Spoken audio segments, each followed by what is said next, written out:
Well, the Giants certainly sucked last night, didn't they? Not that I'm complaining, of course, because I had the Saints. Third straight Monday night winner for yours truly, so no complaints here whatsoever.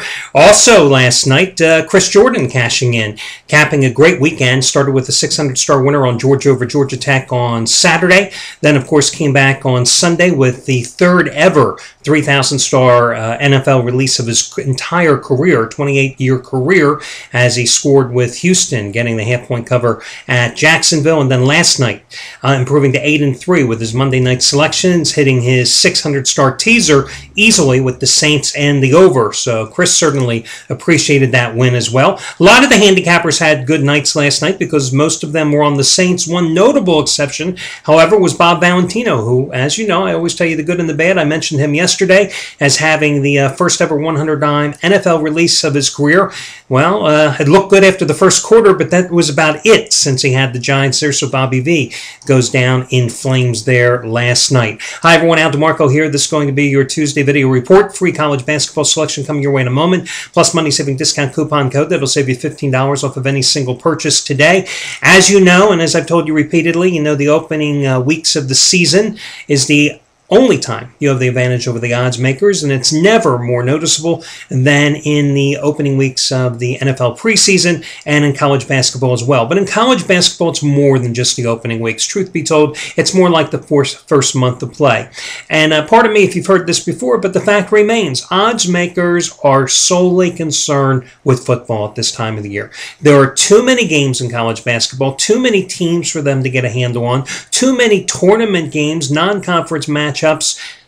It just makes it difficult, and consequently, their difficulty is a benefit for us because we are often able to spot the soft lines. Worked out to perfection for me, both in the NFL preseason, where I had one hell of a August, and so far here in college basketball, a perfect 6-0 start. Tonight, I've got to play just as strong as last night's winner on the Saints, just as strong as my winner 2 Mondays ago on the Patriots, and the Packers 3 Mondays back. It's another line error lock. I just cashed one of these on Friday night when Xavier opened up a 36-point lead over Georgia and then coasted to the win and cover. This one is on St. Louis and Loyola Marymount. Public is jumping all over the Billikens. That, of course, is St. Louis.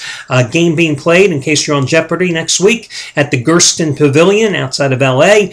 Loyola Marymount coming in with 2 straight wins. St. Louis 6-0, ranked. In fact, I think they're number 23 in the nation, but as I said, the public is jumping all over the Billikens, already pushing this line up from 8, 8.5 to 9, 9.5. Is the public right, or is the home dog here the way to go? I've won 17 of the last 23 days, and that's my top play today. Somebody else you might want to consider is Dom Chambers. He has won 15 of the last 21 days. A $10 bettor has won $5,420 in that stretch. And tonight he has his 30-dime winner, number 15 out of 18. Number 15 out of 18. It's on your ACC Big Ten Challenge contest between Duke and Ohio State. Now, last Wednesday, you may recall, I told you he had a 30-dime play on Duke over Kansas. Does he back the Blue Devils, this time as a big road dog in Columbus, or does he lay the wood with the Buckeyes? That is his 30-dime winner, number 15 out of 18, and hopefully for him and for you, his 16th winning day in the past 22. Now, your money-saving discount coupon code, guys, is going to be an easy one. It is going to be College15. College15, C-O-L-L-E-G-E, and the number 15, no space between the word and number. That will save you $15 off of any single purchase you make today. Once again, that is going to be College15 for your money-saving discount coupon code. Hey, the results are in for this week's fantasy football contest, run in conjunction with DraftStreet.com. Last week I finished 4th. Unfortunately, this week I didn't do that well. I mean, not bad, 24th. Overall, out of hundreds of entrants, but did not finish in the money. And since it's my money at stake, as you know, it was a free contest, $300 of my money at stake. The top 7 finishers finishing in the money, and somebody with the username Big Hoot won it this week.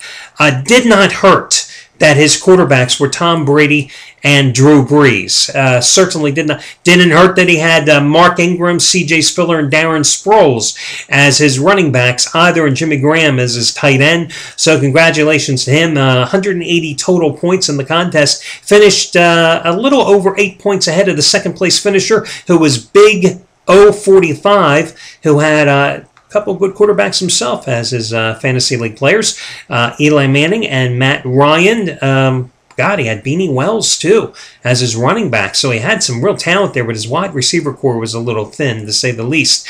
Anyway, those are the top 2 finishers in this week's contest. We'll be doing another free contest this week in conjunction with DraftStreet.com. Again, $300 of my money at stake with the top 7 finishing in the money. So make sure you check it out, DraftStreet.com. You have until 1 o'clock Eastern Time on Sunday to finalize your rosters. Now, your free pick tonight, guys, I'll tell you what. Initially I looked at the Miami of Ohio and Cincinnati. Oh, hey, by the way, FYI, and I wrote about this on the site. Yesterday at about this time early in the day, I was debating whether to go with the Saints or to go with Colorado in college basketball as my best bet on Monday's card. I went back and forth, and thankfully I took the Saints because the Saints were up 21-7 at halftime when I turned the game over to the college basketball contest, and I saw Colorado had a nice 7 to 9 point lead in the closing minutes of the game, and then Georgia started fouling. And Colorado, laying 4 points, kept going to the line, hitting 1 out of 2, or perhaps we should say missing 1 out of 2. Just a pathetic free throw shooting performance by Colorado. 4-point game, 3 seconds left to go. They play Matador defense. Georgia drives the floor, gets the uncontested layup, a 2-point loss for the Bulldogs as they get the backdoor cover. And I'm sitting there going, oh, hey, lost the free play on Colorado, could care less. Won the money with the Saints, made the right choice. Now listen, tonight, I looked at a couple of games. One I was thinking of going with was going to be the contest between Miami of Ohio and Cincinnati. Cincinnati's lost 2 of its last 3. And Miami's getting double digits. But this is a Miami team that commits a lot of turnovers, does not handle the ball well. This is a Miami team that has lost 12 straight games in the series. So, even though they're getting almost a dozen points here, just something tells me Cincinnati is the play. Instead, I would rather go to one of the ACC Big Ten Challenge games, and that is going to be Northwestern. Opened up originally as a 1-point underdog at the Phillips Arena, where Georgia Tech is splitting half its home games this year in Gwinnett County and at the Phillips Arena in downtown Georgia, Atlanta, because Alexander Memorial Stadium is being I don't know if you can say renovated. Aren't they rebuilding it from scratch down there? Anyway, now suddenly Northwestern is a 1.5 to 2 point dog. Listen, the Wildcats are off to a 5-0 start. Both these teams just played in the Charleston Classic in South Carolina here over the past week. Northwestern won that contest. I like Northwestern here. A lot of people look at Georgia Tech and they see that they rolled over Siena in their last game 72-44. But the Saints were playing without 3 of their top players in that contest. This is a Georgia Tech team that basically is restarting. Brought in Brian Gregory, the former Dayton coach, to take over the program here. Only had 2 of their top 3 scorers coming back from last year. Now, one of them happens to be Glenn Rice Jr., who, after serving the first 3 games of the season on the bench because of a suspension, has averaged over 17 points to lead the team in a reserve role. But I think Northwestern, last year, they dominated Georgia Tech and when these two met because, Bill Carmody's Princeton-style offense, and that tough defensive style that Northwestern plays, frustrated Georgia Tech. Well, this is a young team. I think it's going to frustrate them again once more. I like Northwestern. They've got 4 of their 5 starters back from a year ago. Georgia Tech is kind of small, doesn't really have a post presence. So I also like Northwestern because after winning the Charleston Classic, they came back home last Friday and really struggled before putting away Stony Brook. Who the hell is Stony Brook? 63-58. So I think they have a more focused effort tonight, and I like Northwestern to win this game. Good luck, everybody, and I'll catch you again come on Wednesday morning.